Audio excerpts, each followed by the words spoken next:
জোট ছাড়াই সরকার বিরোধী আন্দোলন ও নির্বাচনে ছক কষছে বিএনপি, সিদ্ধান্তহীনতায় শরিকরা। এক নেতা এক দল, তাদের উপরে ডিপেন্ডেন্ট হব না, বিএনপি নিজের শক্তিতে এগোবে। এখনো সিদ্ধান্ত নেওয়া হয় না, এটা বিএনপির নিজস্ব সিদ্ধান্ত। রাজপথে আন্দোলনের প্রস্তুতি বিএনপির, দিবাস্বপ্ন দেখছে দলটি, মন্তব্য ওবায়দুল কাদেরের। এবার বিএনপি যখন আন্দোলনের ডাক দেবে, জনগণ স্বতঃস্ফূর্তভাবে অংশগ্রহণ করবে বলে আমরা বিশ্বাস করি। 90-এর গণ অভ্যুত্থান এখনো হবে এমন রঙিন স্বপ্ন দেখে কোনো লাভ নেই। স্বাস্থ্য পরীক্ষার জন্য কিছুক্ষণ পর হাসপাতালে যাচ্ছেন বেগম জিয়া।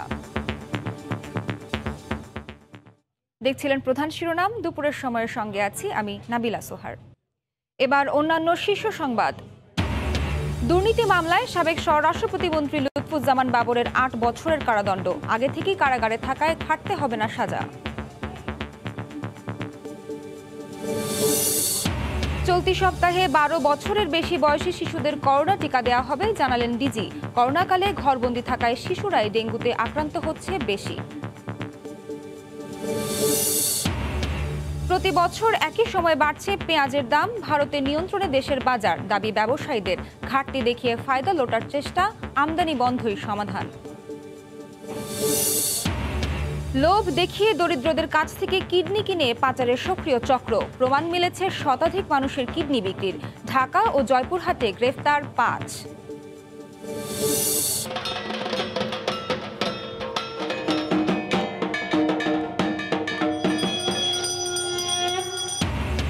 শারদীয় দুর্গোৎসবের মহাসপ্তমীতে নবপত্রিকা প্রবেশ ও বিহিত পূজা, দীর্ঘদিন পর আনন্দ ভাগাভাগির সুযোগ পেয়ে খুশি ভক্তরা।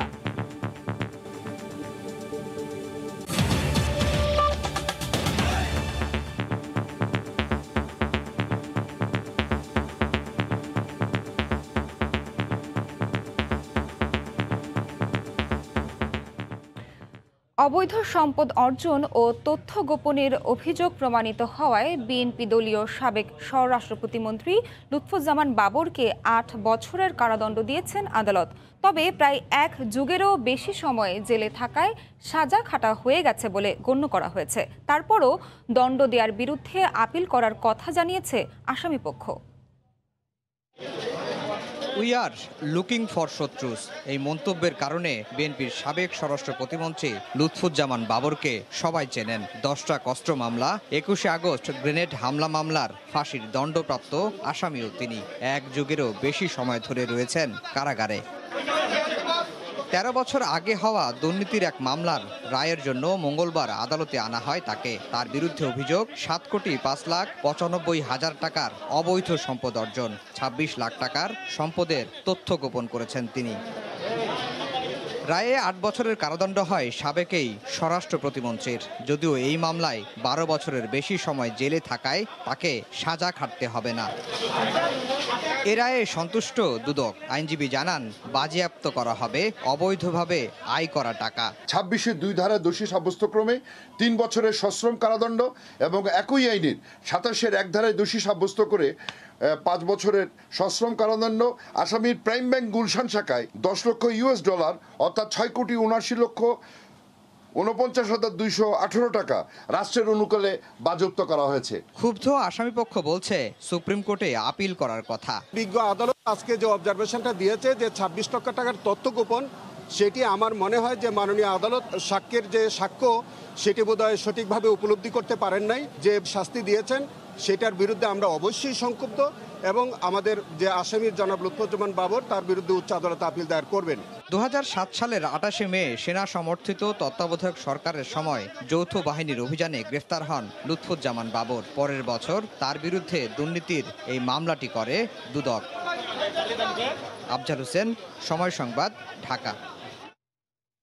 অন্য কোনো দল কিংবা নেতা নির্ভর নয়, নির্দলীয় সরকারের দাবিতে এবার নিজেদের শক্তিতেই আন্দোলনের প্রস্তুতি নিচ্ছে বিএনপি। নেতারা বলছেন, বিগত 2 দফা নির্বাচনের ভুল থেকে শিক্ষা নিয়ে এবার মাঠে নামবেন তারা। তবে এ বিষয়ে এখনই কোনো সিদ্ধান্ত নিতে নারাজ শরিক দলগুলো। এদিকে বিএনপি নিরপেক্ষ সরকার ছাড়া নির্বাচনে অংশ না নেওয়ার কথা বললেও এটি তাদের শেষ অবস্থান নয় বলে মনে করছেন বিশ্লেষকরা। রাশেদ লিমনের রিপোর্ট। জাতীয় নির্বাচনের বাকি 2 বছরেরও বেশি। এখনই যেন বাঁচতে শুরু করেছে ভোটের দামামা। সিরিজ বৈঠক দিয়ে নিজেদের ঘর গোছানোর কাজ শুরু করেছে বিএনপি। সভা সেমিনারে বরাবরই এই সরকারের অধীনে নির্বাচনে না যাবার বিষয়ে নিজেদের অবস্থান জানান দিচ্ছে দলটি। আপত্তি আছে নির্বাচন কমিশন গঠন প্রক্রিয়া নিয়েও। গত 2 বারের নির্বাচনে নিজেদের দাবি আদায়ে ব্যর্থ এই দলটি তাহলে এই দফায় হিসেব মিলিতে কষছে কোন ছক? শীর্ষ পর্যায়ের নেতারা বলছেন অতীতের ভুল থেকে শিক্ষা নিয়েছেন তারা। এবার আর পরনির্ভরশীলতা নয়, দাবি আদায়ে সামনে থেকে নেতৃত্ব দেবেন নিজেরাই। এই যাত্রায় জনগণকে বড় অস্ত্র মানলেও সেই জনগণ তাদের ডাকে সাড়া দেবে কিনা তা নিয়েও জোর বক্তব্য দিতে পারছেন না নেতারা। আমরা বিগত দিনের ভুল থেকে শিক্ষা নেব। যাদের এক নেতা এক দল, তাদের উপরে ডিপেন্ডেন্ট হব না। বিএনপি নিজের শক্তিতে এগোবে। আমার মনে হয় যে জনগণের সহ্যের সীমা অতিক্রম করে গিয়েছে। এবার বিএনপি যখন আন্দোলনের ডাক দেবে, জনগণ স্বতঃস্ফূর্তভাবে অংশগ্রহণ করবে বলে আমরা বিশ্বাস করি। এদিকে শরিক দলগুলো বলছে চূড়ান্ত পরিকল্পনা সাজাতে হবে আরও সময় নিয়ে। এটা 2 বছর পরে, দিল্লি অনেক দূর, এখনো সিদ্ধান্ত নেওয়া হয় না। এটা বিএনপির নিজস্ব সিদ্ধান্ত। আমার নিজস্ব সিদ্ধান্ত, আমরাও যাব না নির্বাচনে নির্দলীয় নিরপেক্ষ সরকার না হলে। তবে সবার আগে ভোটারদের কাছে বিএনপির অবস্থান পরিষ্কার করার কথা বলছেন রাজনৈতিক বিশ্লেষকরা। পাশাপাশি জনগণ কেন তাদের উপর আস্থা আনবে সে বিষয়টিও স্পষ্ট করা জরুরি বলে মত তাদের। বিএনপিকে বলতে হবে যে সব বিষয় নিয়ে আমরা আলাপ করতে চাই, যাব না ইলেকশনে is not a good answer. আপনাকে সুষ্ঠু ইলেকশন করতে হবে, মাঠে নামতে হবে, জাতীয় সরকারের দাবিতে মাঠে নামতে হবে, আমাদের ভবিষ্যতের স্বপ্নটাকে পরিষ্কার করতে হবে। পরিষ্কারভাবে আমি কি করতে চাই সেটা। রাজপথের আন্দোলনের পাশাপাশি সরকারের সঙ্গে সংলাপের চেষ্টা চালিয়ে যাবারও পরামর্শ দিচ্ছেন বিশ্লেষকরা। রাশেদ লিমন, সময় সংবাদ, ঢাকা। বিএনপি গণ অভ্যুত্থান করে সরকার পরিবর্তনের যে স্বপ্ন দেখছে তা দিবাস্বপ্নই থেকে যাবে বলে মন্তব্য করেছেন আওয়ামী লীগ সাধারণ সম্পাদক ওবায়দুল কাদের। সকালে নিজ বাসভবনে ব্রিফিংয়ে একথা বলেন তিনি। ওবায়দুল কাদের আরও বলেন, সংবিধান ও দেশের জনগণই এ সরকারকে সময় নির্ধারণ করে দিয়েছে, সেটি পরিবর্তনের এখতিয়ার কারণেই। বলেছেন সরকারকে আর সময় দেয়া যায় না। সরকারকে সময় নির্ধারণ করে দেওয়ার উনি কে? সরকারের সময় নির্ধারণ করে দিয়েছে এদেশের সংবিধান এবং জনগণ। বিএনপি নেতারা গণ অভ্যুত্থানে দিবাস্বপ্ন দেখছেন, কিন্তু তারা ভুলে গেছেন 90-এর পটভূমি আর 2021 সালের পটভূমি এক নয়। বিএনপি প্রেস ক্লাবকে এখন রাজনৈতিক মঞ্চ বানাচ্ছে। তারা প্রেস ক্লাবের ভেতরে রাজনৈতিক সমাবেশ করছে, যা অবৈধ এবং অগ্রহণযোগ্য। বিএনপি চেয়ারপারসন বেগম খালেদা জিয়াকে নিয়মিত স্বাস্থ্য পরীক্ষার অংশ হিসেবে আজ রাজধানীর এভার কেয়ার হাসপাতালে নেওয়া হবে। এই মুহূর্তে গুলশানে বেগম খালেদা জিয়ার বাসভবনের সামনে আছেন রিপোর্টার মার্জিয়া মুমু। সরাসরি যাচ্ছি তার কাছে। মুমু, সোহার, প্রচণ্ড জ্বরে ভুগছেন বিএনপি চেয়ারপারসন বেগম খালেদা জিয়া এবং তার চিকিৎসকদের পরামর্শ মধ্যে কিছুক্ষণের মধ্যেই তাকে রাজধানীর এভার কেয়ার হাসপাতালে নেওয়া হবে এবং হাসপাতালে মূলত তাকে নিয়মিত চেক আপ করা হবে। পাশাপাশি তার যে তিনি জ্বরে ভুগছেন সে বিষয়ে কিন্তু তাকে পরীক্ষা করা হবে। এবং আজকে তার বিএনপি চেয়ারপারসনের প্রেস উইংয়ের সদস্য শাহরুল কবির খান তিনি আমাকে এই তথ্য নিশ্চিত করেছেন এবং কিছুক্ষণ আগেই কিন্তু বিএনপি চেয়ারপারসনের কে হাসপাতালে নেওয়ার সব প্রস্তুতি সম্পূর্ণ হয়েছে এবং মাত্র 2 মিনিট আগে তার বোন সেলিমা ইসলাম বিউটি তিনি তার বিএনপি চেয়ারপারসনের বাসভবন ফিরোজায় প্রবেশ করেছেন। অর্থাৎ সব ধরনের প্রস্তুতি কিন্তু শেষ। আমরা যে জানতে পেরেছি ঠিক বেলা 3টায় বিএনপি চেয়ারপারসন বেগম খালেদা জিয়াকে তার বাসভবন ফিরোজা থেকে গাড়িতে করে তিনি এভার কেয়ারের উদ্দেশ্যে রওনা হবেন। আপনাকে একটি বিষয় জানিয়ে রাখতে চাই যে গত 10 এপ্রিল বিএনপি চেয়ারপারসন এবং তার বাসভবনের 8 জন কর্মী কোভিড-19 আক্রান্ত হন এবং 27 এপ্রিল তাকে রাজধানীর এভার কেয়ার হাসপাতালে চিকিৎসার জন্য নেওয়া হয়। সেখানে টানা 53 দিন চিকিৎসাধীন ছিলেন বিএনপি চেয়ারপারসন বেগম খালেদা জিয়া এবং গত 19 জুন চিকিৎসা শেষে তাকে তার গুলশানের এই বাসভবনটিতে ফিরিয়ে আনা হয় এবং তার মেডিকেল টিমের সদস্যদের বরাত দিয়ে তার প্রেস উইং আমাদেরকে জানিয়েছেন যে আসলে গত কয়েকদিন ধরেই প্রচণ্ড জ্বরে আক্রান্ত হয়েছেন বিএনপি চেয়ারপারসন এবং ফলশ্রুতিতে 4 চিকিৎসকরা পরামর্শ দিয়েছেন যে তাকে দ্রুত হাসপাতালে নেয়ার এবং সেই তারই অংশ হিসেবে কিন্তু আজকে তাকে এভার কেয়ার হাসপাতালে নেওয়া হবে। তবে একটি আরেকটি বিষয় তারা জানিয়েছেন যে বেশ কয়েকটি পরীক্ষার পরও যদি চিকিৎসকরা মনে করেন যে বিএনপি চেয়ারপারসনকে হাসপাতালে চিকিৎসার জন্য রাখা হতে পারে, সেক্ষেত্রে কিন্তু আজকে পরীক্ষা শেষে BNP chairperson Begum Khaleda Zia ever care হাসপাতালে তিনি কিন্তু আবারও চিকিৎসার নিতে পারেন, সেই সম্ভাবনার কথা কিন্তু আমাদেরকে জানিয়েছেন তার প্রেস উইংয়ের সদস্যরা। তো আসলে বলা চলে যে প্রস্তুত রয়েছেন সিএসএফ এর সদস্যরা, পাশাপাশি কিছুক্ষণ আগে বিএনপি চেয়ারপারসনের বোন সেলিমা ইসলাম বিউটি তিনি কিন্তু ফিরোজায় প্রবেশ করেছেন। তো বলা হচ্ছে যে পূর্ব যেই নির্ধারিত সময়সূচি যে বিকেল 3টায় ঠিক সে সময় কিন্তু বিএনপি চেয়ারপারসনকে রাজধানীর এভার কেয়ার হাসপাতালে নেওয়ার জন্য তার সকল প্রস্তুতি সম্পন্ন হতে পারে এবং ঠিক সময় অনুযায়ী তাকে এভার কেয়ার হাসপাতালে তাকে নিয়মিত চেক আপের জন্য নেওয়ার জন্য তার গাড়িবহরটি রওনা হবে। তো সোহার, এই ছিল বিএনপি চেয়ারপারসনের স্বাস্থ্য বিষয়ে আমার কাছে থাকা সবশেষ তথ্য। গুলশানে খালেদা জিয়ার বাসভবনের সামনে থেকে এতক্ষণ আমাদের সঙ্গে সরাসরি যুক্ত ছিলেন রিপোর্টার মার্জিয়া মোমো। রাজধানীর বনানীর রেইনট্রি হোটেলে বিশ্ববিদ্যালয়ের 2 ছাত্রী ধর্ষণ মামলায় বিচারক ছুটিতে থাকায় নির্ধারিত দিনে হয়নি রায় ঘোষণা। মঙ্গলবার সকালে আদালতে হাজির করা হয় আসামিদের। নারী ও শিশু নির্যাতন দমন ট্রাইব্যুনাল 7 এর বিচারক বেগম মোসাম্মদ কামরুন নাহারের আদালত আসামিদের উপস্থিতিতে রায় ঘোষণার দিন ধার্য করেছিলেন, কিন্তু তিনি ছুটিতে থাকায় পূর্ব নির্ধারিত সময়ে হয়নি মামলার রায়। এ মামলায় আরও 4 আসামি কারাগারে আছেন। এর মধ্যে নাইম ও সাকিব সাফাতের বন্ধু, রহমত সাফাতের দেহরক্ষী, বিল্লাল তার ড্রাইভার। আসামিদের মধ্যে আপন জুয়েলার্সের মালিক দিলদারের ছেলে সাফাত ও তার বন্ধু নাইমের বিরুদ্ধে ধর্ষণের অভিযোগ আনা হয়েছে। বাকি 3 জনকে অভিযুক্ত করা হয় ধর্ষণের সহযোগিতার জন্য। 2017 সালের 28 মার্চ রাতে বনানীর রেইনট্রি হোটেলে আটকে রেখে বিশ্ববিদ্যালয়ের 2 ছাত্রীকে ধর্ষণের অভিযোগ ওঠে। এ ঘটনার মাসখানেক পর আসামিদের বিরুদ্ধে মামলা করেন এক ভুক্তভোগী। একই বছর আসামিদের বিচার শুরু হয়। এর 4 বছর পর প্রায় রায় ঘোষণা হচ্ছে আলোচিত এ মামলার। রাষ্ট্রপক্ষের আশা, আসামিদের সর্বোচ্চ সাজা যাবজ্জীবন হবে। চলতি বছর ডেঙ্গুতে আক্রান্তের প্রায় 40%ই 1 থেকে 20 বছরের মধ্যে।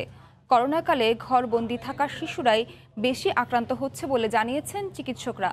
এদিকে অক্টোবরে এসেও নিয়ন্ত্রণে আসেনি ডেঙ্গু পরিস্থিতি, তাই অভিভাবকদের সচেতন থাকার পরামর্শ বিশেষজ্ঞদের।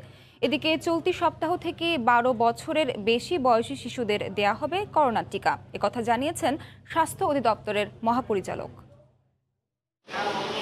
স্বাস্থ্য অধিদপ্তরের দেয়া তথ্য বলছে, চলতি মৌসুমে 20,000 ডেঙ্গু রোগীর মধ্যে প্রায় 37%ই 20 বছরের নিচে।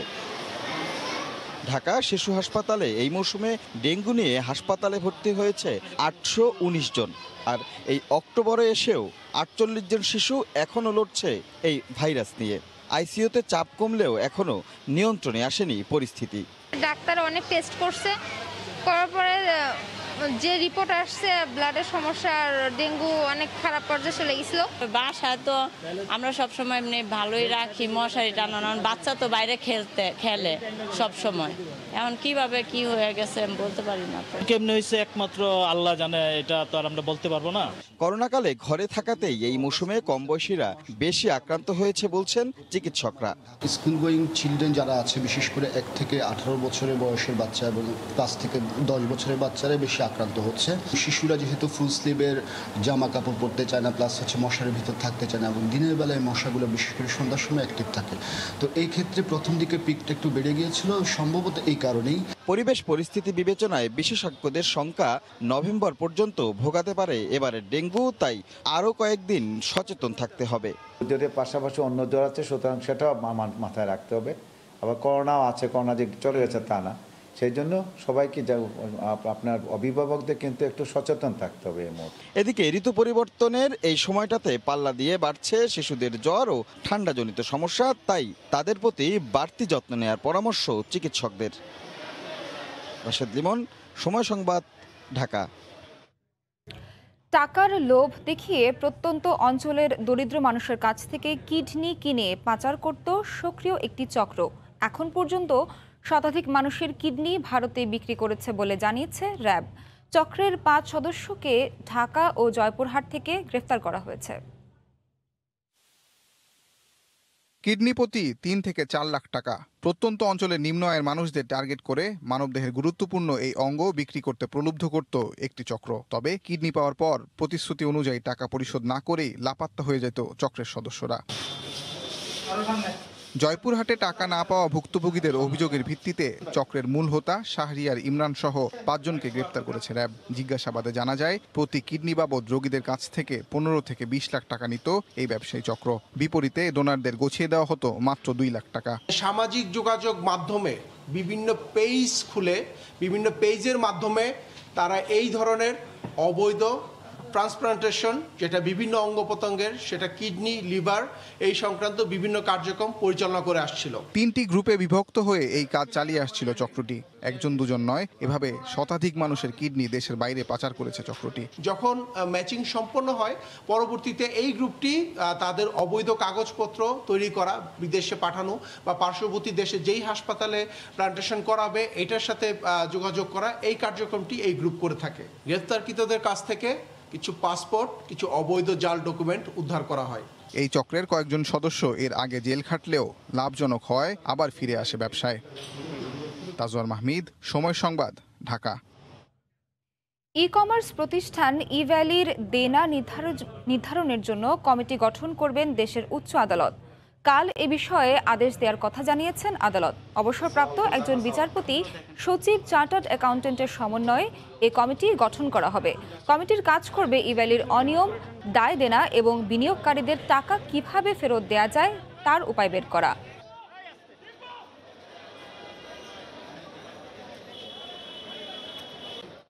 অনারেবল হাইকোর্ট ডিভিশন বাদী এবং বিবাদী উভয় পক্ষের আইনজীবীর বক্তব্যকে শোনেন এবং একটি অবজারভেশন দেন যে যেহেতু ইভ্যালির ২ জন মালিক, তারা দুজনই এখন জেলে, এই অবস্থাতে একটি ইন্টারিম বোর্ড ফর্ম করে দেওয়াটা সম্ভব না। এইখানে একটি কমিটি ফর্ম করা যায়, যে কমিটিতে ৩ জন সদস্য থাকবেন। একজন থাকবেন একজন প্রাক্তন বিচারপতি, আরেকজন থাকবেন একজন সচিব মহোদয় ও একজন চার্টার্ড অ্যাকাউন্টেন্ট। ভাষান্তরে জাতিসংঘকে কাজ করার সম্মতি দেয়াতে আনন্দিত রোহিঙ্গারা। সকালে কক্সবাজারে বিভিন্ন ক্যাম্পে মিছিল করে ইউএনএইচসিআরকে স্বাগত জানান তারা। এতে ভাষান্তরে অনেকে যেতে আগ্রহী হচ্ছেন বলে জানান রোহিঙ্গারা। আর আগ্রহীদের ভাষান্তরে পাঠানোর প্রক্রিয়া আগামী নভেম্বরে শুরু হবে বলে জানিয়েছে ক্যাম্প কর্তৃপক্ষ। আরও জানাচ্ছেন সুজাউদ্দিন রুবেল। মিয়ানমার সেনাবাহিনীর দমনে ঘরবাড়ি ছেড়ে আসা রোহিঙ্গাদের স্বদেশে ফেরাতে চেষ্টা করছে বাংলাদেশ সরকার। তবে সে পর্যন্ত রোহিঙ্গারা যাতে কিছুটা স্বাস্থ্যকর পরিবেশে থাকতে পারে সে কারণে ভাষান্তরে তাদের জন্য নতুন ঘরবাড়ি ও অন্যান্য স্থাপনা তৈরি করা হয়েছে। কক্সবাজারে জনাকীর্ণ আশ্রয় শিবির থেকে ১ লাখ রোহিঙ্গাকে সেখানে সরিয়ে নেওয়ার পরিকল্পনা নেওয়া হয়। প্রথম দিকে এই উদ্যোগে জাতিসংঘ আপত্তি জানিয়ে আসছিল, তবে পরে তাদের কর্মকর্তারা ভাষান্তর পরিদর্শন করে পুরো বন্দোবস্ত দেখার পর বিশ্ব সংস্থাটি তাতে সমর্থন দেয়। ভাষান্তরে রোহিঙ্গাদের সহায়তা জাতিসংঘ কিভাবে সম্পৃক্ত হবে তা নিয়ে গত শনিবার সরকারের সঙ্গে একটি সমঝোতা স্মারকে সই করেছে জাতিসংঘের শরণার্থী সংস্থা ইউএনএইচসিআর। ভাষান্তরে জাতিসংঘ কাজ করার সম্মতিতে আনন্দিত রোহিঙ্গারা। মঙ্গলবার সকালে কক্সবাজার রোহিঙ্গা ক্যাম্পে আনন্দ মিছিল বের করে তারা। একই সময় বিভিন্ন ক্যাম্পে খণ্ড খণ্ড মিছিল করে ইউএনএইচসিআর কে স্বাগত জানান রোহিঙ্গারা। আমরা আপনারা অনেক ধন্যবাদ কিসের জন্য ওখানে আপনারা জন্য শুনছি আপনারা ধন্যবাদ। এগিরি যে ইয়ান কুফে কুশির হতা গত বছর যে ১৯,০০০ আবার মানুষ বাসনসর গিন, তাহলে এই তারা ইউএনআর হন সাপোর্ট ন পা, তাহলে আশা করি তারা ইউএনআর সাপোর্ট পাইব। তবে ভাষান্তরের পাশাপাশি স্বদেশে ফেরাতে বিশ্ববাসীর উদ্যোগ চান রোহিঙ্গারা। বাসনসর ইয়ার আগে আছে ইউনিচার এনজিও কর্মচারী নোয়াছিল, ইয়ান আল্লাহ মানুষ চিন্তা আছিল, এখন ইউনিচার এনজিও এর গিয়ে হিসাবে মানুষ বেশি খুশি হইয়ে বেশি ভালো হইব ইনশাআল্লাহ। আর জিম বাই এনকল গিয়ে আর কমকল গিয়ে আর এক নম্বর একটা রেকোয়াস তারা খুশি শাদি থাকি বলে আর একটা আশা। আর ক্যাম্প ইনচার্জ জানালেন আগ্রহীদের ভাষান্তরে পাঠানোর প্রক্রিয়া নভেম্বরে শুরু হবে। এই বন্ধ সময়কালীন আমাদের কাছে অনেক রোহিঙ্গা কিন্তু আসতো, তারা ওখানে যেতে চায়। তা আমরা যেহেতু আবহাওয়াগত কারণে বন্ধ রেখেছি, এই জন্য তাদেরকে আমরা বলেছি যে আমরা যখন শুরু করব আবার তাদেরকে জানাবো। এই পর্যন্ত ৬ দফায় ১৮,৫২১ রোহিঙ্গাকে ভাষান্তরে সরিয়ে নেওয়া হয়েছে। এদের মধ্যে শিশু, নারী ও পুরুষের সংখ্যা যথাক্রমে ৮,৭৯০, ৫,৩১৯ ও ৪,৪০৯ জন। সময় সংবাদ, কক্সবাজার। ঢাকা বিশ্ববিদ্যালয়ের হলগুলোতে কোনো গণরুম থাকবে না বলে বিশ্ববিদ্যালয়ের প্রশাসনের পক্ষ থেকে বারবার ঘোষণা দেয়া হলেও হল খোলার পর গণরুমে গাদাগাদি করে থাকতে হচ্ছে শিক্ষার্থীদের। ধারণ ক্ষমতার চেয়ে কয়েক গুণ বেশি শিক্ষার্থী থাকছেন এসব রুমে, যেখানে সামাজিক দূরত্ব রক্ষা বা স্বাস্থ্যবিধি মানা কোনোটাই সম্ভব না। প্রভোস্ট স্ট্যান্ডিং কমিটি বলছে স্বল্প সময়ের মধ্যেই গণরুমে থাকা শিক্ষার্থীদের সিট দেয়া হবে। আরিফ পাটোয়ারি এক বুক স্বপ্ন নিয়ে ভর্তি হয়েছিলেন প্রাচ্যের অক্সফোর্ড খ্যাত ঢাকা বিশ্ববিদ্যালয়ে, কিন্তু গণরুমের মানবেতর জীবনযাপন তার স্বপ্ন পূরণের পথে কাঁটা হয়ে দাঁড়িয়েছে। আমাদের পড়াশোনার জায়গাটা অনেক স্মার্ট থাকবে, গবেষণার জায়গা থাকবে, কিন্তু এখানে আসার পর হচ্ছে যে গণরুম পরিবেশ, এটা আসলে একটা সভ্য সমাজে কল্পনা করা যায় না যে বিশ্ববিদ্যালয়ের মতো জায়গায় একটা রুমে যেখানে 4 জন থাকে ওখানে 28 জন থাকবে। শুধু আরিফই নন, প্রথম বর্ষে ভর্তি হওয়া অনেক শিক্ষার্থীকেই গাদাগাদি করে থাকতে হয় গণরুমে, যেখানে নেই ব্যক্তিগত নিরাপত্তা বা পড়াশোনার পরিবেশ। রুমে সর্বোচ্চ 4 জন করে থাকা যায়, কিন্তু আমরা থাকতেছি বর্তমানে 40 জন। এখন আমি কোনো সময় যদি ওয়াশরুমে যাই রাত্রে, ওয়াশরুম থেকে রুমে ফিরে এসে দেখি আমার জায়গা বুকিং হয়ে গেছে। একটা ফার্স্ট ইয়ার স্টুডেন্ট যখন হচ্ছে এই গণরুমের এই মানবেতর জীবনযাপন সে শুরু করে, তখন হচ্ছে তার স্বপ্নগুলো, তার আশাগুলো সেই অঙ্কুরেই বিনষ্ট হয়ে যায়। কোভিড পরবর্তী সময়ে গণরুম থাকবে না বলে বিশ্ববিদ্যালয় প্রশাসনের পক্ষ থেকে ঘোষণা এলেও তার ছিটে ফোঁটাও বাস্তবায়ন হয়নি। বিজয় একাত্তর হলের এই গণরুমে থাকছেন 2 শতাধিক শিক্ষার্থী, যেখানে সামাজিক দূরত্ব রক্ষা বা স্বাস্থ্যবিধি মানা তো দূরের কথা, মাথা গোজার ঠাঁই পেতেই শিক্ষার্থীদের রীতিমতো যুদ্ধ করতে হচ্ছে। আমাদের বেডগুলোও আপনি দেখতে পাবেন যে অনেক কাছাকাছি, তো এখানে আসলে স্বাস্থ্যবিধি এভাবে মানা অতটা সম্ভব না। 200-250 জন স্টুডেন্টের ভিতরে একটা রুমের ভিতরে তো সামাজিক দূরত্ব ওইভাবে মানা পসিবিলিটি নাই। প্রভোস্ট স্ট্যান্ডিং কমিটি ও হল প্রশাসন বলছে গণরুমে থাকা শিক্ষার্থীদের 2-1 দিনের মধ্যেই সিট দেয়া হবে। 2019-এর এমএ পরীক্ষা হয়ে গেছে, ওরা অনেকেই হল ছেড়ে দিয়েছে, আমরা ওখানে রিপ্লেসমেন্ট দিয়ে রেখেছি, এখন ছাত্ররা উঠে পড়ছে। স্টেশন হিসাবে আমরা গণরুমটি এখন ব্যবহার করবার অনুমতি দিয়েছি। আমরা শিক্ষার্থীদেরকে কে কোন সিটে তারা অবস্থান করবে তাদের একটা সিট বরাদ্দের তালিকা আমরা দিয়ে দেব। আগামী 17 অক্টোবর থেকে সশরীরে শিক্ষা কার্যক্রম শুরু করবে ঢাকা বিশ্ববিদ্যালয়। শাকির আহমেদ, সময় সংবাদ, ঢাকা। কয়েক বছর ধরে একই সময়ে বাড়ছে পেঁয়াজের দাম। এর কারণ হিসেবে ব্যবসায়ীরা বলছেন দেশের এই নিত্যপণ্যের বাজার নিয়ন্ত্রণ করছে ভারত, আর উৎপাদন বাড়ার পরও দাম বাড়ার কারণ হিসেবে দুর্বল বাজার কাঠামোকে দায়ী করছে কৃষি মন্ত্রণালয়। তবে বাণিজ্য মন্ত্রণালয়ের দাবি, সংকট দেখিয়ে ফায়দা লুটতে চায় একটি বিশেষ শ্রেণী। কামরুল হাসান সবুজের রিপোর্ট। 5 কেজি 6 কেজি এরকম কিনতাম, এখন তো 2 কেজি 2.5 কেজি কেনার জন্য একটা চিন্তা করতেছি।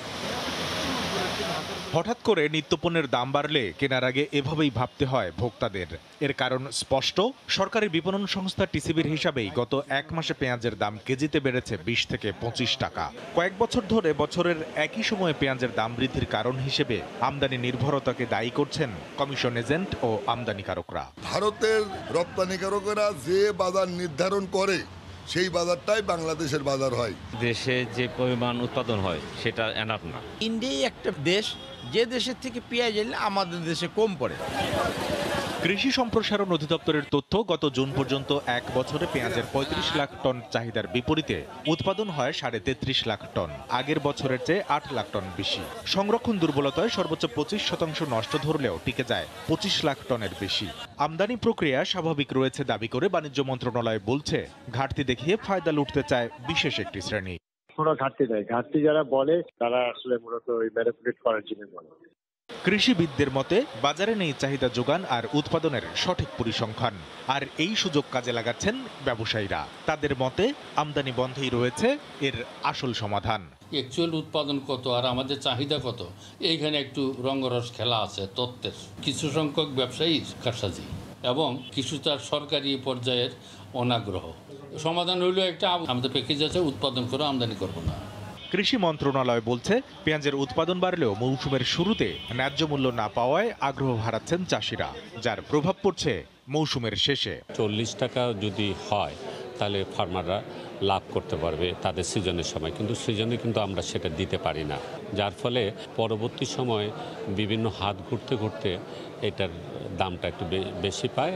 পেঁয়াজের উৎপাদন বৃদ্ধিতে নেয়া 4 বছর মেয়াদী পরিকল্পনায় চলতি অর্থ বছরে বার্ষিক চাহিদা অপরিবর্তিত রাখা হলেও উৎপাদন লক্ষ্যমাত্রা কমিয়ে ঘাটতি ধরা হয়েছে প্রায় 5 লাখ টন। কামরুল হাসান সবুজ, সময় সংবাদ, ঢাকা। ইলিশের প্রধান প্রজনন মৌসুমে দেশের বিভিন্ন নদ নদীতে বন্ধ রয়েছে শিকার। নিষেধাজ্ঞা অমান্য করে যারা ইলিশ শিকারে নদীতে নেমেছেন তাদের বিরুদ্ধে চলছে অভিযান। এই মুহূর্তে বরিশালের মেহেন্দিগঞ্জে আছেন রিপোর্টার ফিরদৌস সোহাগ, সরাসরি যুক্ত হচ্ছে তার সাথে। সোহাগ, ধন্যবাদ। যেমনটি বলছিলেন, বরিশালগঞ্জের এই কালাবাদন নদীটি এখন দেখলে কিন্তু মনে হবে যে একেবারেই ইলিশের যারা সাধারণত ইলিশ ধরে থাকে তারা এই মুহূর্তে নেই এমনটি মনে হচ্ছে, কারণ নৌপুলিশ আসার কারণে এই জায়গাটিতে কিন্তু একেবারেই শুনশান নীরবতা। অর্থাৎ যারা জেলে যারা ছিল, যারা মাছ ধরারত ছিল, তারা কিন্তু পুলিশের উপস্থিতি টের পেয়ে তারা কিন্তু পালিয়েছে এবং তারা কিন্তু ইলিশের যে ধরা নিষিদ্ধ সময়টিতে প্রতিনিয়ত এরকমের করে থাকে এবং তারই অংশ হিসাবে প্রতিদিন কিন্তু যে অভিযান চালানো হয় তারই অংশ হিসাবে অভিযান চলছে এই মুহূর্তে। এবং বরিশালের নৌ পুলিশ কিন্তু অভিযান চালাচ্ছে এই কালাবাদন নদীতে। আমরা সকাল থেকেই তাদের সাথে ছিলাম। আমরা একটু জানিয়ে রাখি যে গত 4 তারিখ থেকে এই অভিযান শুরু হয়েছে। আজকে এই 7 দিনের এই অভিযান চলাকালে আমরা যেটা দেখেছি যে বেশ কিছু জাল উদ্ধার হয়েছে এবং যারা ইলিশ ধরারত ছিল পুলিশের উপস্থিতি টের পেয়ে তারা কিন্তু পালিয়ে গেছে এবং তারা কিন্তু নদীর 2 পারে গিয়ে অবস্থান নিয়েছে। এবং আমরা যেটা জানতে পেরেছি যে বিশ্বস্ত সূত্রে যে খবরটি আমাদের কাছে আসছে, নৌপুলিশও যেটি জানতে পেরেছে সেটি হচ্ছে যে সাধারণত যখন কালাবদর নদীতে বা যে কোনো নদীতে জোয়ার থাকে তখনই কিন্তু এই মানে ইলিশ মাছ প্রচুর পাওয়া যায় এবং সেই কারণে কিন্তু ওই সময়টিতে লক্ষ্য করে মাছ ধরার জন্য জাল ফেলা হয়। এবং আজ বিকেল বেলা 3টা নাগাদ এই জোয়ার শুরু হবে এবং তখনই কিন্তু এখন প্রস্তুত হচ্ছে যারা মাছ ধরতে চায় তারা, এবং তাদের এই প্রস্তুতিটার কথা জানতে পেরে কিন্তু নৌপুলিশ এখানে উপস্থিত হয়েছে এবং তারা চেষ্টা করছে তাদের ধরার জন্য, তাদের নিবৃত্ত করার জন্য। আসলে 22 দিনের যে এই যে ইলিশের প্রজনন মৌসুম রয়েছে এটিকে যদি ঠিকঠাক মতো সরকারের নির্দেশনা অনুসারে যদি প্রজনন মৌসুমটি ঠিকমতো না হয় তাহলে কিন্তু পরবর্তী যে ইলিশের প্রজনন কিন্তু ভালো হবে না। এবং এই কারণে কিন্তু নৌপুলিশ সরকারি নির্দেশে নৌপুলিশ, কোস্টগার্ড এবং আইন শৃঙ্খলা রক্ষাকারী বাহিনীর সদস্য নেভি এরা কিন্তু একযোগে কাজ করছে। তো আজকে আমরা যেটা দেখতে পেয়েছি নদীতে বেরিয়ে তারা কি করছে সেটি জানার জন্য আমরা এখানে এসেছি। আমরা যেটা জানতে পেরেছি তারা নৌপুলিশের পক্ষ থেকে আমাদেরকে জানানো হয়েছে যে আসলে তারা চেষ্টা চালিয়ে যাচ্ছেন এবং যে কোনোভাবে সরকারি যে নির্দেশনা এটি পালন করা হবে এমনটি তারা বলছেন। এই ছিল বরিশালের কালাবদী নদী থেকে ইলিশের প্রজনন মৌসুমের যে অভিযান চলছে তার সর্বশেষ তথ্য। বরিশালের মেহেন্দিগঞ্জ থেকে এতক্ষণ আমাদের সঙ্গে সরাসরি যুক্ত ছিলেন রিপোর্টার ফিরদৌস সোহাগ। রাজশাহীতে ব্যবসায়ী রাজু হত্যা মামলায় 5 জনের মৃত্যুদণ্ডাদেশ দিয়েছেন আদালত। আসামিদের উপস্থিতিতে সকালে দ্রুত বিচার ট্রাইব্যুনালের বিচারক অনুপম কুমার এ রায় দেন। একই সঙ্গে তাদের প্রত্যেককে 10,000 টাকা করে জরিমানা করা হয়। 2010 সালের 6 ফেব্রুয়ারি রাজশাহীর বাগমারার ব্যবসায়ী এশার উদ্দিনের কাছে আসামি মাহবুব রশিদ রেন্টু ও তার সহযোগীরা 50,000 টাকা চাঁদা দাবি করে। দিতে অস্বীকার করলে 2 দিন পর দোকানে গিয়ে ব্যবসায়ী এশার উদ্দিনকে মারধর করেন তারা। এতে বাধা দেন তার ছেলে রাজু। এ ঘটনায় রাজু বাদী হয়ে 14 জনকে আসামি করে আদালতে মামলা করেন। ওই মামলা তুলে না নেয় একই বছরের 15 ফেব্রুয়ারি নগরী নিউ মার্কেট এলাকায় রাজুকে কুপিয়ে হত্যা করা হয়। এই হত্যাকাণ্ডে একই আসামিদের নামে বাগমারা থানায় হত্যা মামলা করেন নিহতের বাবা। দীর্ঘ বিচারিক প্রক্রিয়া শেষে মামলার 5 আসামিকে ফাঁসির আদেশ দেন বিচারক। আদালতের পর্যবেক্ষণ হলো এইটাই যে এটাতে তিনি উপলব্ধি করতে পেরেছেন যে এটা একটা ছক পরিকল্পনা, তার সঙ্গে যাদেরকে ভাড়াটিয়া এদেরকে নিয়ে এই হত্যাকাণ্ডটা সংঘটিত করেছে। তবে দোষ প্রমাণ না হয় 9 আসামিকে বেকসুর খালাস দেন আদালত। সময় সংবাদ, রাজশাহী। অশ্রুসিক্ত নয়নে 21শে পদকপ্রাপ্ত নাট্যজন ডক্টর এনামুল হককে শেষ বিদায় জানালেন তার দীর্ঘদিনের বন্ধু সহকর্মীরা। তাকে শ্রদ্ধা জানাতে কেন্দ্রীয় শহীদ মিনারে ভিড় করেন সর্বস্তরের মানুষ। পরে তাকে নেওয়া হয় তার সাবেক কর্মস্থল বুয়েটে। বাদ জোহর বনানী কবরস্থানে তাকে দাফন করা হয়। মঙ্গলবার সকালে নাট্য ব্যক্তিত্ব ডক্টর এনামুল হকের মৃতদেহ সর্বসাধারণের শ্রদ্ধার জন্য রাখা হয় কেন্দ্রীয় শহীদ মিনারে। জীবদ্দশায় নাটকই ছিল যার ধ্যান জ্ঞান, তার মৃত্যুতে শোকে মুহ্যমান সাংস্কৃতিক অঙ্গন। শেষবারের মতো প্রিয় মানুষকে দেখতে ছুটে আসেন দীর্ঘদিনের সহকর্মী ও ভক্তরা। ফুলেল শ্রদ্ধায় বিদায় জানান এই অনন্য প্রতিভাকে। সহকর্মীরা জানান এনামুল হকের চলে যাওয়ায় সাংস্কৃতিক অঙ্গনের অপূরণীয় ক্ষতির কথা। আমরা 10টা বই পড়ে যে ইনফরমেশন পেতাম না বা পাওয়া যায়, বা অথবা যেসব বইয়ে নাই যেসব ইনফরমেশন, সেই বিষয়গুলো ওনাদের কাছ থেকে জানা যায়। সময় এবং তরুণ প্রজন্ম সেই স্থান পূরণ করে নেবে। সংস্কৃতি মুক্তিযুদ্ধকে এমনভাবে ধারণ করেছেন, তিনি তার পুরো পরিবারকে নিয়োজিত করেছিলেন এই শিল্প সাধনায়। শোকগ্রস্ত পরিবার জানায় তার জীবনব্যাপী কাজের পথে এগিয়ে আসুক তরুণ প্রজন্ম, সমৃদ্ধ করুক সাংস্কৃতিক অঙ্গনকে। আসলে কিছু বলার নেই, কারণ যেই ভালোবাসা তিনি মানুষকে দিয়েছেন, মানুষও ডক্টর এনামুল হককে সে অফুরন্ত ভালোবাসা ফিরিয়ে। উনি যে শিক্ষা আমাদেরকে দিয়েছেন, সে শিক্ষায় আমরা শিক্ষান্বিত যদি হয়ে থাকি, তাহলে আমরা সে শক্তিতে রূপান্তরিত করব।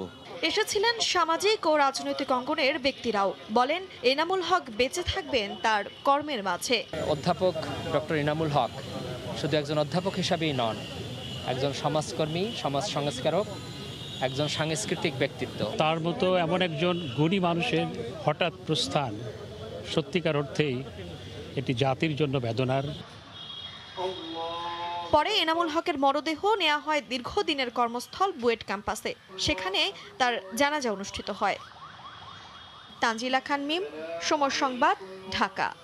নবপত্রিকা প্রবেশ, চণ্ডীপাঠ ও বিহিত পূজার মধ্য দিয়ে পালিত হচ্ছে শারদীয় দুর্গাপূজার মহাসপ্তমী। ঢাক, ঢোল আর উলুধ্বনিতে মণ্ডপগুলো মুখরিত হয়ে উঠেছে।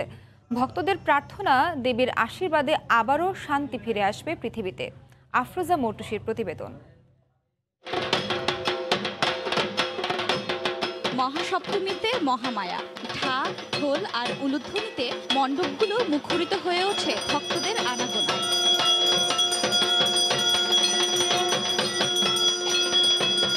কৈলাস থেকে দেবী দুর্গতি নাশিনী মর্তে এসেছেন, সেই বিশ্বাস নিয়েই মঙ্গলবার সকাল থেকেই ঢাক, ঢোল আর উলুধ্বনিতে মুখর মণ্ডপ।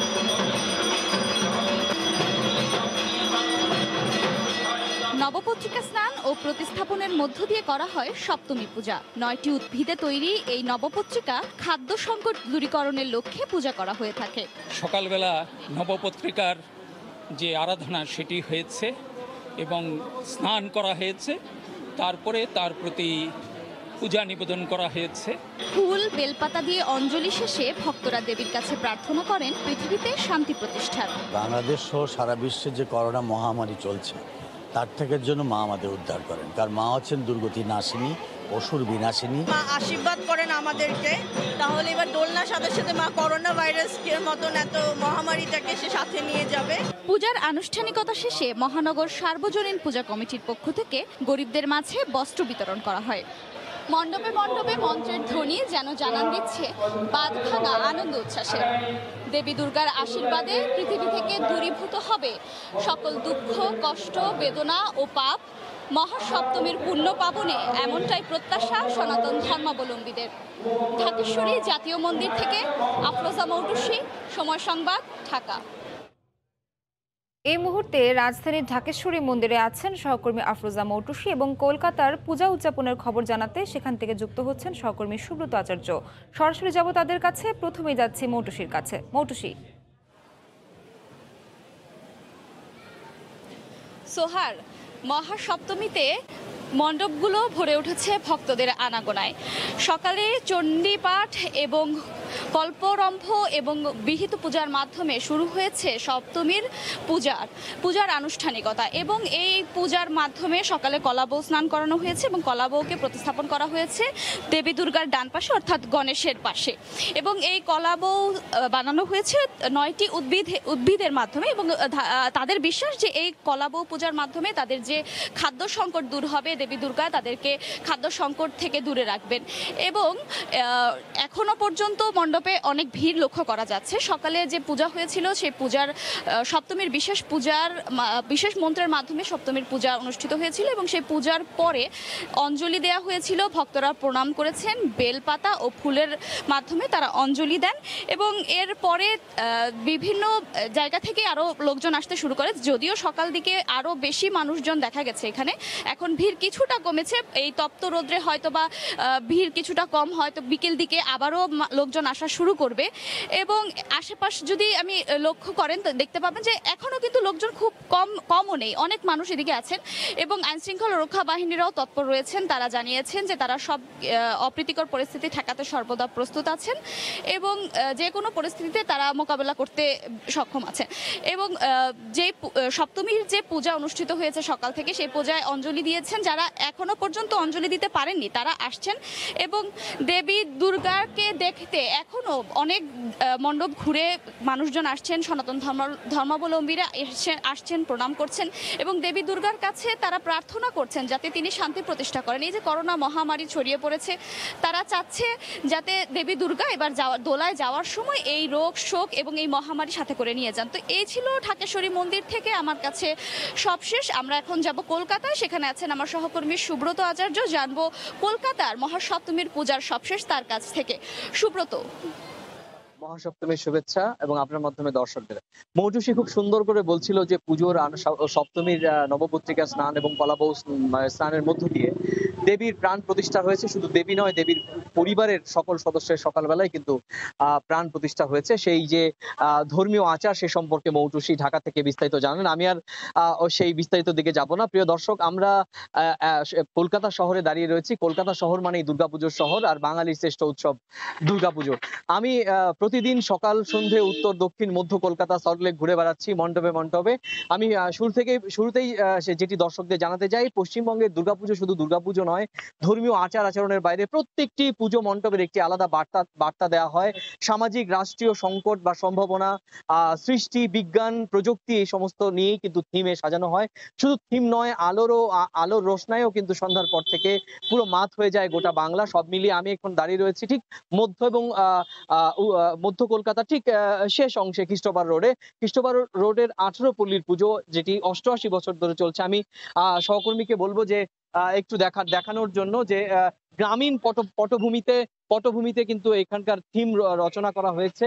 শুধু গ্রামীণ পটভূমি নয়, এখানে বাচ্চাদের কিছু আঁকিবুকি দেওয়া হয়েছে। কারণ জানেন যে এই দুর্গাপুজোয় যারা শিশু কিশোররাই মূলত আনন্দ তাদের নিজের ভাষায় প্রকাশ করে থাকে নানা রকম ভাবে। তো আমরা 18 পল্লীর একজন কর্মকর্তাকে পেয়েছি, তার কাছ থেকে জেনে নেবো যে দুর্গাপুজো নগরী কলকাতা এবং আপনারা একটি অংশ সেই নগরীর। আপনারা কি কখনো এটাকে ফিল করেছেন কখনো, যে কিরকম মনে হয় দুর্গাপুজো নগরী থাকে? দেখুন, দুর্গাপুজো একটা বাঙালির শ্রেষ্ঠ উৎসব। শুধু বাঙালির নয় এবং শুধু ওয়েস্ট বেঙ্গলে নয়, আমরা সারা ভারতবর্ষ জুড়ে এবং ভারতবর্ষের বাইরেও এই পুজোর খুব মাহাত্ম্য আছে। তো আমরা চাই যে এই পুজোর মাধ্যম দিয়ে সবারই জীবনে যত রকম বিভিন্ন প্রাকৃতিক দুর্যোগ বলুন, যত রকম সেইগুলো আস্তে আস্তে করে মা দুর্গার আশীর্বাদে আস্তে আস্তে করে সরে যায়। সেটা আমাদের সবার প্রার্থনা মায়ের কাছে। আর আপনারা তো জানেন যে বিভিন্ন একদম মৌটুসী যেরকমটি বলছিলেন দাদা এখানকার আয়োজক, যে মার কাছে প্রার্থনা যাতে এই কোভিড মুক্ত হয়ে প্রকৃতি যেন আবার স্বাভাবিক ভাবে আসে, আগামী বছর যাতে সুন্দরভাবে সেই সুন্দর পরিবেশে যাতে আমরা দুর্গাপুজো উদযাপন করতে পারি। তো এই ছিল আমার কাছে দুর্গাপুজোর নগরী কলকাতা থেকে দুর্গাপুজোর মহা সপ্তমীর বিকেলের আমার কাছে থাকা সবশেষ পূজা উদযাপনের সবশেষ খবর জানাতে কলকাতা থেকে আমাদের সঙ্গে সরাসরি যুক্ত ছিলেন সহকর্মী সুব্রত আচার্য এবং তার আগে রাজধানীর ঢাকেশ্বরী মন্দির থেকে যুক্ত ছিলেন সহকর্মী আফরোজা মৌটুসী। বাংলাদেশ টি20 বিশ্বকাপ মিশনের খবর। আইসিসির প্রথম অফিসিয়াল প্রস্তুতি ম্যাচ খেলতে আজ শ্রীলঙ্কার বিপক্ষে মাঠে নামবে টাইগাররা। আবুধাবিতে ম্যাচটি শুরু হবে বাংলাদেশ সময় রাত 8টায়। আনুষ্ঠানিক এই প্রস্তুতি ম্যাচ খেলতে রোববার ওমান থেকে আবুধাবিতে পৌঁছায় লাল সবুজের প্রতিনিধিরা। বিশ্রামের কথা থাকলেও লঙ্কানদের বিপক্ষে প্রস্তুতি ম্যাচের আগে অনুশীলন করেছে মাহমুদুল্লাহ বাহিনী। ওমান এ দলের বিপক্ষে অনানুষ্ঠানিক ম্যাচে 60 রানের বড় জয়ে ফুরফুরে মেজাজে আছে দল। পিঠে হালকা ব্যথা থাকায় এ ম্যাচেও বিশ্রামে থাকবেন ক্যাপ্টেন মাহমুদুল্লাহ। সেক্ষেত্রে দলকে নেতৃত্ব দেবেন লিটন দাস। এদিকে নিজের আইপিএল মিশন শেষ করে দলের সঙ্গে যোগ দিয়েছেন মুস্তাফিজ। তার অভিজ্ঞতা অন্যদের কাজে আসবে বলে মনে করেন দলের সঙ্গে থাকা নির্বাচক হাবিবুল বাশার সুমন।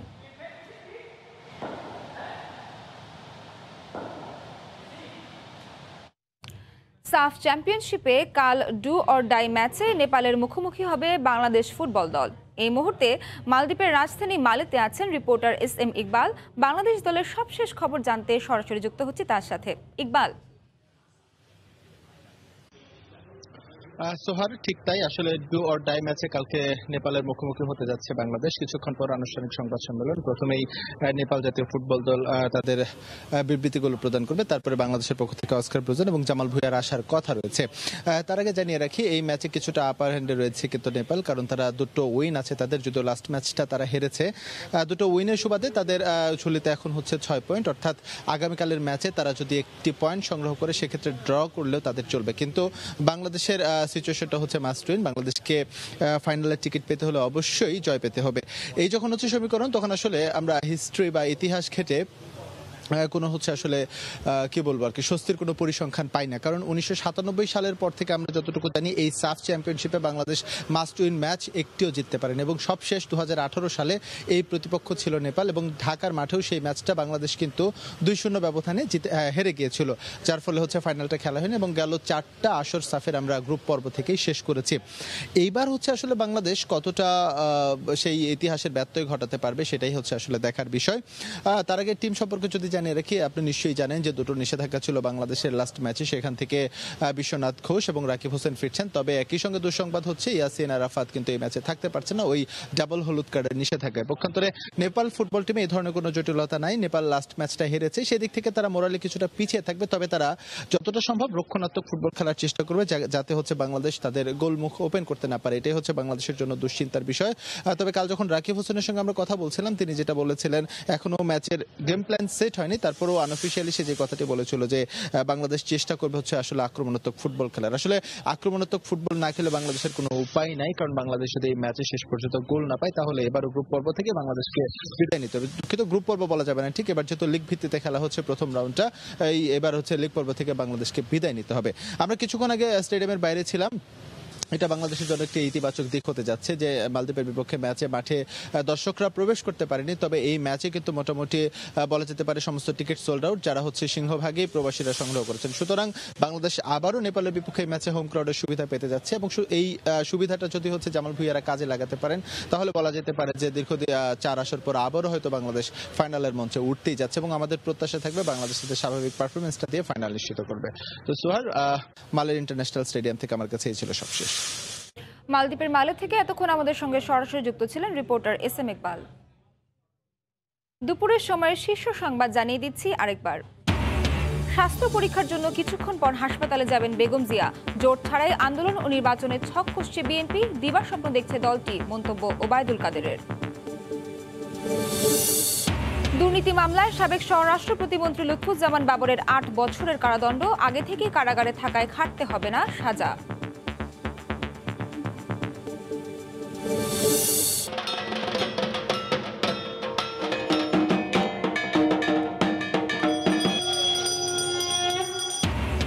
শারদীয় দুর্গোৎসবের মহাসপ্তমীতে নবপত্রিকা প্রবেশ ও বিহিত পূজা, দীর্ঘদিন পর আনন্দ ভাগাভাগির সুযোগ পেয়ে খুশি ভক্তরা।